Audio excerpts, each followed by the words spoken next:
That's a wild fox. Yeah, it is. That's unbelievable. Little puppy. Look at him. He thinks it's an egg. They're back in the fairway. They're incredible. Almost looks like a long-tail raccoon, if you will. Golf is supposed to be a quiet, focused game, but tell that to the cat who turned into a putting green referee, swatting away every ball like it was personal, or the seagull that swooped in, stole a golfer's shot, and then casually dropped it into the water. Wildlife doesn't care about scorecards or championships. It plays by its own rules. So when nature decides to crash the course, what can golfers really do except stand back and let the chaos unfold? Let's start with the cat that became the golf referee.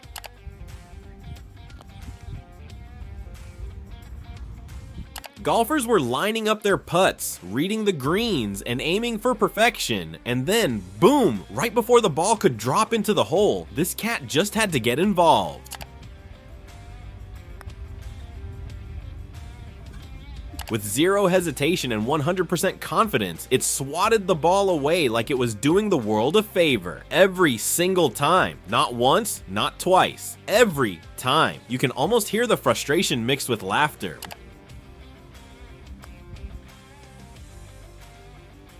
What do you even do in that situation? Take a drop, ask the cat to kindly move? Yeah, good luck with that. The players might have had a scorecard to worry about, but the cat had a mission, and that mission was making sure no ball reached the hole on its watch. No regrets, no second thoughts, just pure feline authority. On number 2, we have the goose that took one for the team.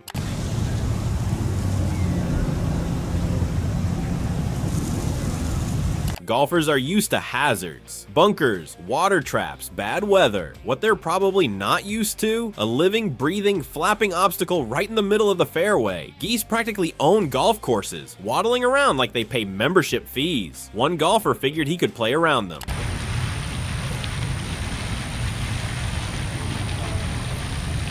Like that's no problem. He takes his shot, feeling good about it, and then, bam, right into a goose.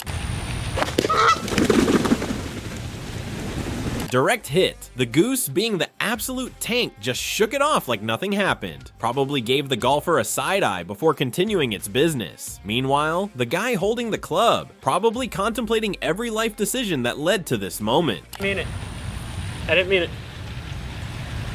Hitting a sand trap is frustrating, sure, but accidentally hitting a goose, that's next level stress. It didn't even affect his game much. He regrouped, took his next shot, and made par. But let's be honest, that goose is gonna haunt his golf dreams forever. Next is the great mongoose invasion.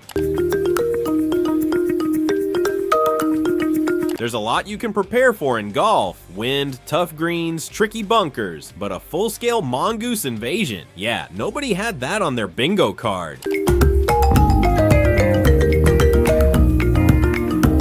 In South Africa, a whole squad, about 20 of them, just casually took over a professional tournament like they were supposed to be there. They weren't aggressive, they weren't running off with golf balls, they were just existing all over the fairway. It was like they collectively decided to take a shortcut. Tournament be damned. Golfers just stood there, clubs in hand, waiting it out. Because what else are you supposed to do? Argue with 20 mongooses? Call security? Yeah. No, these little guys had zero interest in the sport and zero intention of leaving anytime soon. They weren't ruining the game, just casually making it 10 times more entertaining. Honestly, the crowd probably enjoyed that more than half the tournament. And how can we forget when elephants became the main event? Look at the 3 players there. Just standing on the edge of the green watching. They've forgotten they have to putt. You know you've lost control of the game when a herd of elephants strolls up and nobody is paying attention to the score anymore. That's exactly what happened during a tournament when a whole family of elephants, including a baby, just showed up by the water. A family of elephants at water. It is just, it's just... The golfers? Completely frozen, clubs down, just watching. And really, who could blame them? This wasn't just a casual wildlife sighting. This was a moment. The baby elephant was splashing around like it just discovered the best thing ever.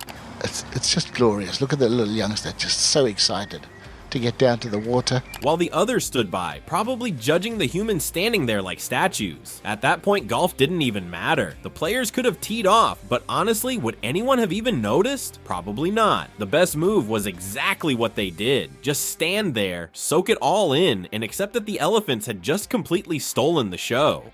Next, we have the fox that stole a golf ball and the show. I'll go and tell He's him still a puppy. Yeah, that's what it is. A very young fox.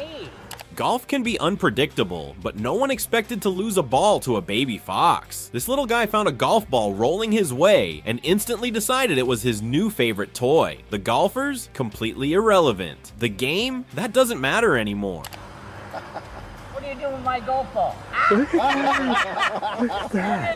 at him. This fox had one goal, playtime. He pounced on the ball, rolled it around, picked it up in his mouth, and trotted around like he had just won the Masters. The golfers stood there, half in awe, half in disbelief. You could tell they were debating whether to chase after him. Isn't that something else? That is something for National Geographic. That is something for That National is Geographic. beautiful. Is that gorgeous? He might have been the smallest thing on the course, but he had the biggest presence that day. Golf was over. This was his game now. On number 6, we have the Coatis who didn't care about golf. Fan there. Golfers love a peaceful, distraction-free course. Too bad nobody told the Coatis. These raccoon-like creatures decided to turn a professional tournament into their personal playground, casually strolling across the fairway. Well, give us your attempt, Billy Ray. They weren't running around chaotically or stealing golf balls. They were just there, vibing, and the golfers? Helpless. You can't exactly rush a group of curious animals off the course. And let's be real, no one wanted to be the guy responsible for disturbing the adorable distractions. Family. There's the rest of the They're crew. back there. One moment, you're reading the green, lining up your putt, and the next, you've got a Coatis staring at you from 5 feet away, judging your stance. The crowd loved it. The players, trying so hard to act professional, were probably losing their minds inside. And this one is insane. The Seagull really wanted a souvenir. Let's go over to Gary Koch. I think, Hitting a good shot feels great. Watching a seagull steal your ball mid-flight? Not so much. One golfer hit what he thought was a perfect shot, only for a seagull to swoop in like it was going for a hole-in-one. It snatched the ball out of the air and took off, flapping around like it had just won a prize. As near as possible to its location, since look at this, he's moved it all around the green. Now he whoop. The golfer stood there, frozen, probably wondering if this counted as some kind of divine interference. But the best part? The seagull didn't even keep the ball. Nope. Yep, we've got it. We have liftoff. Oh, no! After flying around with it for a bit, it casually dropped it right into the water. Just straight up ruined the game for no reason. The golfer had to take a drop, but honestly, at that point, what are you even playing for? The seagull had already won.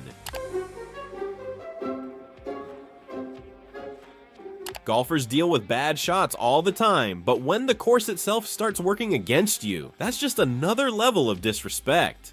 On number 8, we have the Kangaroo Gallery. Mob of kangaroos. We've seen them every day so far. Golf already has enough pressure without a bunch of kangaroos silently judging your every move. But in Australia, that's just part of the game. During a tournament, an entire mob of kangaroos decided they were going to be the audience of the day. The players certainly enjoying them, and so are we. Where are they going to, these guys? Some stood completely still, staring at the golfers like they were invested in the round. Others casually hopped across the fairway, completely ignoring the fact that people were trying to play. And let's be real, nobody was going to rush them off the course. It's one thing to tell a spectator to move. It's another thing to try and reason with a 6-foot-tall kangaroo who really doesn't care about your backswing.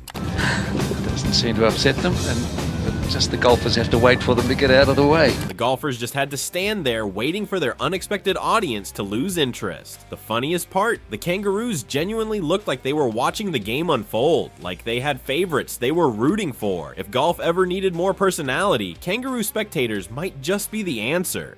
Lastly, we have the Florida Gator that ended the round.